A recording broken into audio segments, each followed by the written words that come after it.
Welcome back to the allotment. Today I thought I would do a video on what's going great at the moment, what's not doing very well, and what's just an absolute total disaster. Because last week I did do an allotment tour, but I think I kind of skirted around the things that aren't going so well and skimmed over them. So I thought today we could have a bit of a look at what's just an absolute total disaster and possibly not going to grow this year. So let's start off with what's going well, because I am super excited. One of my tomatoes in this third allotment, that's where I'm at the moment, so this is the tomato experiment allotment. One of them has actually got a tomato on it, which is really exciting. I couldn't believe it last night when I saw it. And the one that's got a tomato growing on it is the banana peel one, and it's actually probably the healthiest looking plant apart from the tomato feed plant. So we'll have a look at those first. There's definitely one of those plants that is not doing very well at all, but it could be a mixture of things. So let's have a look at them first and start off on something chirpy, and then we'll look at what's not doing so great. Okay, so here it is inside here. Look, my first tomato.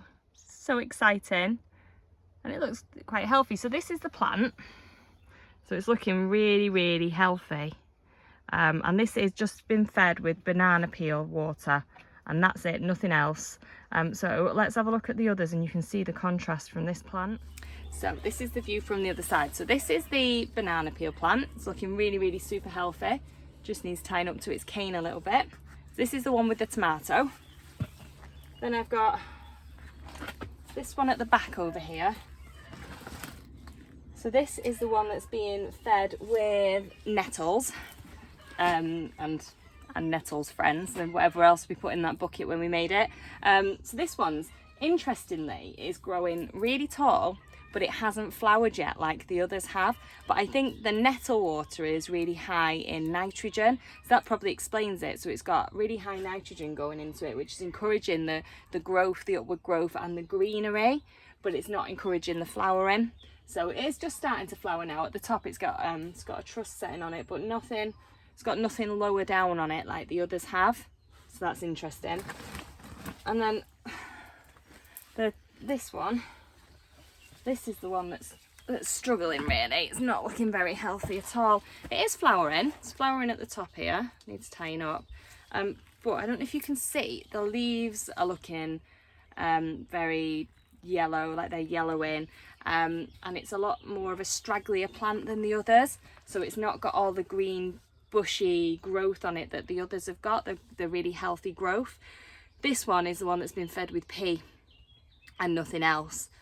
But that's not to say there's anything against the method of feeding it, because it's also in that compost that my other plants aren't doing very well in, the other tomatoes up in the other greenhouse. So it could be the compost that's the issue. Maybe there's some, I'm starting to think, and there's been a lot of comments about there might be some sort of herbicide in the compost that's affecting the tomatoes. So I need to message the person I got it off really and try and find out if there's a chance that there could be anything in there. So this one's not doing very well really, but it is flowering, it is tomatoing. So I think tomatoing is flowering. So we'll see how it goes anyway. It might perk up a bit. I'm starting to feel a bit bad now, like I'm killing that one slowly. And then over the other side, we'll just turn around and look at the other side. So this is the control tomato plant, which probably is about on par with the other two really that are doing well. It's got a nice thick strong stem on it, that's for sure, and it's got lots of trusses of flowers going up it as well. So this is the control one. This is the one that's been fed with tomato feed, but I have noticed the leaves are curling a bit on it, and I've already watered it this morning, but just feeling around underneath the top layer of soil there, it feels quite dry. So I think that's something I need to think about, is the fact that I need to water it more often, because obviously the water's just draining right through it. And maybe I might see if I can put them on something to try and hold the water underneath them as it gets warmer, because today's a really warm day and it's going to have a massive effect on it if it can't keep water inside the bucket. And I was watching, I can't remember what he's called, he's got a channel called Green Side Up, and he was saying that he feeds his tomato plants every day, as they start flowering like this, because he finds that it makes them healthier, and also the fact that it washes through the soil. So you feed them and then you water them the next day, and the tomato feed just washes back out of the soil again, which it does make sense to do that. So I don't know whether I might start feeding them every day maybe, and see if that makes any difference to them and how many flowers I get on them. I don't know. What do you do? Do you feed yours every day? Let me know. Be interesting to know what other people do. So talking about the compost, let's move that out of the way.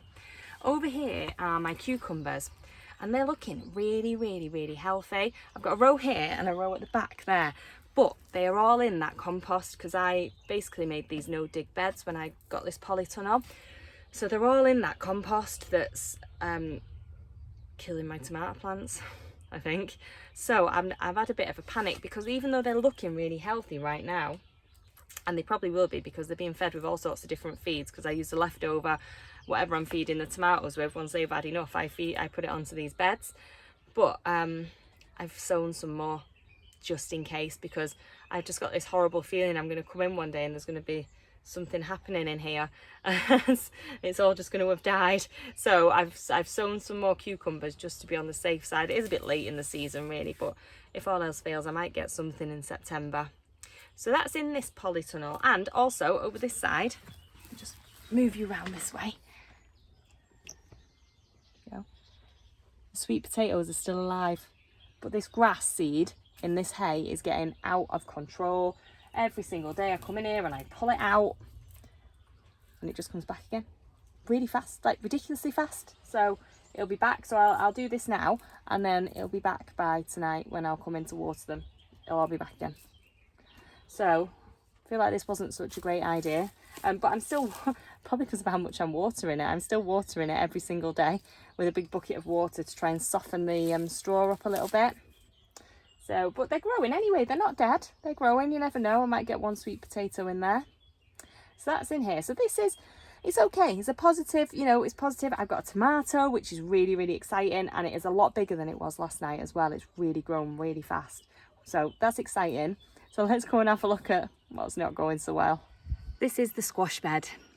So this is the squash bed that I did when I planted everything in mounds. This is that bed. It's just an absolute disaster. I know last time I said, well, they're not growing, and I had a few people helpfully say, well, maybe you need to feed them because that might be a problem if the ash that's in there in the mounds is sucking up nutrients and things like that. So I've been doing that, and do you know what? They started looking a lot healthier. And then I turned up this morning and the slugs had been, and they've eaten them. So all that effort, all that hard work. I did have a squash in that back corner there, that's gone. There was a squash in that corner over there, that's gone. And they have murdered my giant pumpkin, which I'm really, really upset about actually. If I just show you down here, it's dead. It's had its leaves chomped off. I'll show you up close now. There he is, poor little sad pumpkin. So yeah, they've just nibbled right the way through there. And here, there's another one. Pull that off now. So he's got one leaf left, so I'm not really expecting a giant pumpkin this year, to be quite honest now. Not much I can do about it. There's no way that I can re-sow that now. There is one that's doing all right. Let's just turn around behind me here. So on this side, there's one there, which as usual, you know me, the labels come out, so I'm not entirely sure what that is. But there's one there that's not been eaten yet, probably next on the list though. And then over here, there's this one. But this one did not grow like this here. This is one that I put in when the last one that was in this spot got eaten. Don't know what it is. What is it? Let's have a look. This is a Crown Prince, this one. So it looks really healthy so far. So, I mean, hopefully if the slugs stay away from it, it might carry on growing. I've been feeding it all the liquid feed that I've got. So we'll see how it gets on. So out of 5 squashes, I think we probably get 1, which is a bit upsetting. So some people might say, oh, Kerry, it's not that much of a disaster. But actually, I was hoping that the squash was going to feed my family over the winter. And I was hoping that it'd be, you know, it'd be a staple for us that we would have in the cupboard all year. And that's really not looking likely now at all. So I have to rethink my plans. I have sown some more and I took them home to see if I can get them started faster and give them a good start in the house where it's really super, you know, warm and steady warm, because it's still, I mean, it's still getting a bit cold at night time. So anything that's I'm sowing in the polytunnel is it's still taking quite a long time to germinate. So I'm going to try and grow them at home anyway and see how big I can get them, and then maybe find somewhere else to plant them out that's not here in the slug allotment. So let's have a walk up to the other allotment and I'll show you my other things that aren't going so great right now. So this is another one that sort of falls under the bad category.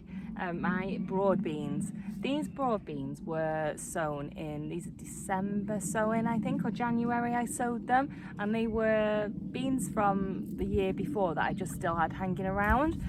So I sowed them and they've grown really, really well, and I was really excited about them, but actually they haven't really got any beans on. They just seem like a really nice green plant. So I'm not too sure what's going on there, but this is definitely one of the bad things that is going on right now. Let me take you over and we can have a bit of a close-up. So, don't get me wrong, there are beans in here. Look, you can see one down here. There's a couple down the bottom here, but as you get further up the plants, there's just nothing. So I've got maybe 3 on there. And then over here, again, nothing. These ones over here. They've flowered, they've all flowered. It's not that they haven't flowered, they've all flowered. There's a couple on that one over there, but there's just probably got about, I don't know, 15 beans out of the whole patch, and the patch is quite big. Let's go back and you can see, so we've got 3 plants there, 3 plants there, and then another 3 plants over here. But yeah, they're just all mostly greenery and not really very many beans, which is a bit of a shame. I have just noticed, here's another thing to go on the good list. Over this side, I got some peas. So that's exciting. I didn't notice them before now, I just spotted them. So that's cool. That's a couple of my first peas. I think they were some early onwards, I think. So that's quite exciting. Let me show you my peas over the other side though, they've got a bit out of control. So these are my, are they called Blauschwack or something like that? A purple flowering pea. And I don't know when they got this big, because I swear last week they weren't this big. They were just all in here, all nice. And then the next day I came and they're all just massive. They're taller, so they were all hanging all the way over here. So what I've had to do is I've got this pallet frame and pushed it back up against the peas, but I'm gonna have to do something with them, because as soon as the peas come, they're all just gonna collapse. So I don't know how, honestly, I don't know when they got so big. It's just appeared. So that's another job that I've got to sort out before my peas turn into an absolute disaster. But they're very pretty. These purple flowers, they're really beautiful. So I don't know if you remember, a couple of weeks ago, well, probably about a month ago now, I was showing you the broccoli babies that I planted out in here, and I was so proud of them because I've never been able to grow broccoli before, and these ones were growing on their own. I put them out here and I thought they were going to die, and they didn't, and it was really exciting. And now I've got 3, maybe 4, 3 or 4 of them left out of about 10. They've just been eaten. They just disappeared. Every day I come and there's another one disappeared and been eaten. So I'm having a bit of a slug attack, I think, but that's this is definitely going on my disasters, because obviously broccoli takes a long time to grow, and I was really hoping that this was going to be, you know, was going to be amazing, and actually I might get some broccoli this year, but you never know, I might still. But let me show you up close when they've all gone. I'm just under the chicken netting because they're around today. So yeah, so that one is looking all right. There's one behind it there that's just dead, it's been eaten. There's one over there that's pretty much been munched through. And then I've got another one here that's very, very small still. And then the only other one I've got left is this one over here, but you can definitely see the slug trails shining on it.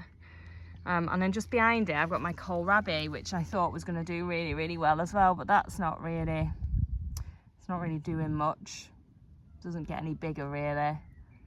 Doesn't get any fatter at the bottom, so that's another bit of a, I put that on the bad list. It's not a disaster yet. It might come back, but they're definitely being eaten by the slugs as well.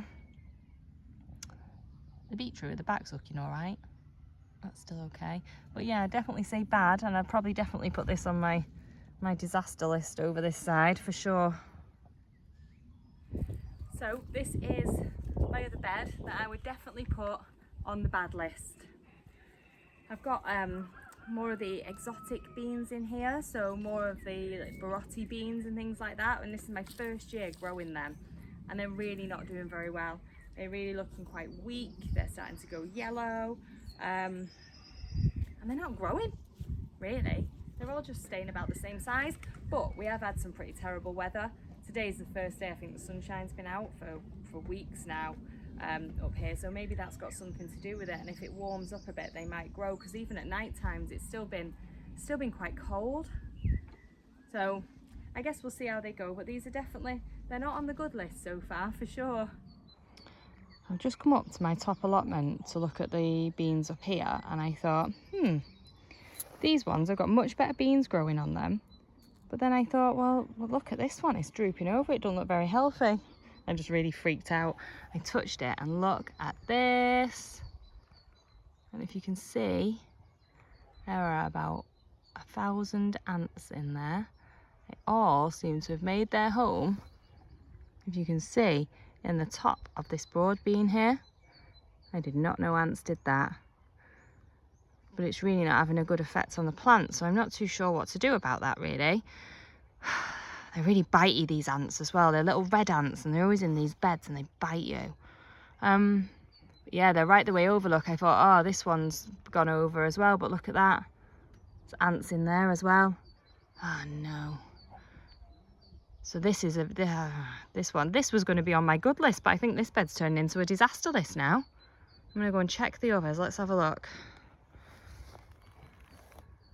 This one looks all right. Let's go over this side.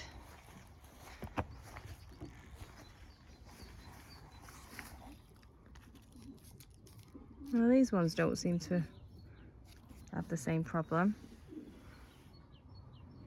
Oh my god, so what am I going to do about those over there? Do I chop them off? Do I get rid of them? I don't know. I'm not too sure about that. So I feel like this might have turned into a bit of a depressing video because I've got quite a lot of things on my bad and on my disaster list right now. I'm not gonna lie, those ants are really freaking me out, and I don't know what I'm gonna do about them. I'm gonna go away and have a bit of a look into that situation. But I thought I'd leave it on a high note. My tomato plants are doing amazing.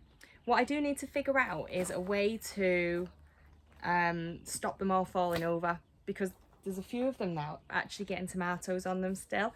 So what's going to happen is, you can, I don't know if you see it with this one here, that they're going to start tumbling over. So I need to figure out some way of holding all of the canes, some sort of piece of wood across, some way to stabilize them all, because they're all in buckets and they're all just got canes standing up, but they're going to fall over. So I've got to figure something out to do with that, and I'm not quite sure how to do it yet because there's not so much space in here. And I was thinking, now that things aren't really getting eaten in here, maybe I should take some of the indoor greenhouses out and create some space.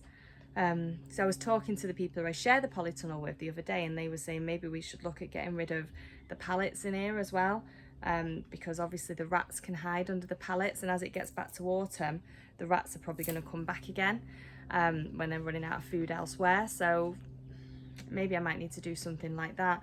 Pull the pallets out, put all the tomatoes everywhere over in the corner over this side. I'll show you in a minute.